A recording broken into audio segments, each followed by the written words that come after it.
Criminals Vocabulary Quiz. It tests vocabulary on the page about criminals in our vocabulary section. Number 1. A criminal is a person who has blank the law. A. Committed. B. Offended. C. Broken. Answer each letter. C. A criminal is a person who has broken the law. Number 2. Criminals can also be called lawbreakers or blank. A. Lawyers. B. Offenders. C. Bodies. Answer each letter.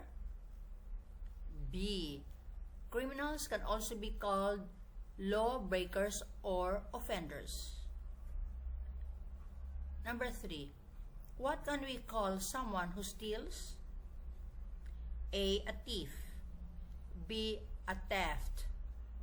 C. A thief. Answer. What can we call someone who steals? It is called letter A. A thief.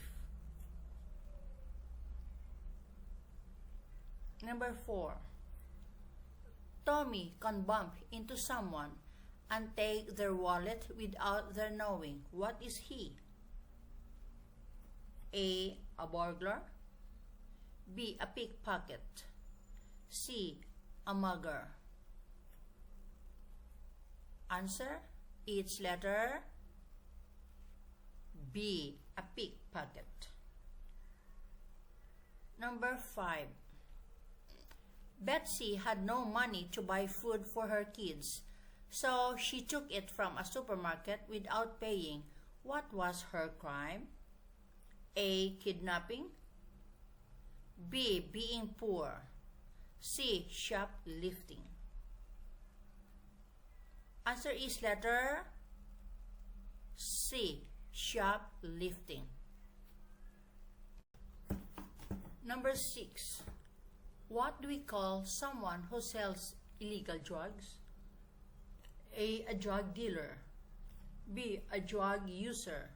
C. A drug taker. Answer each letter. A. A drug dealer. Number 7. What kind of criminal is a businessman who imports goods without paying tax? A. A forger. B. A smuggler. C. A deserter. Answer each letter. B. A smuggler. Number 8. In 2001, Saudi Arabian terrorists led an attack on the USA in which passenger airlines were blank and crashed into buildings. A. Vandalized. B. Kidnapped. C. Hijacked. Answer each letter. C. In 2001, Saudi Arabian terrorists led an attack on the USA in which passenger airlines were hijacked and crashed into buildings. Number 9.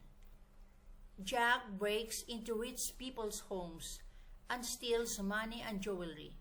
He's an expert at blank. A. Burglary. B. Treachery. C. Bigamy. Answer each letter. A. Jack breaks into rich people's homes and steals money and jewelry. He's an expert at burglary. And number 10, last item. A professional killer who's paid to murder people for political reasons is called blank. A. A soldier. B. A spy. C. An assassin. Answer each letter. C.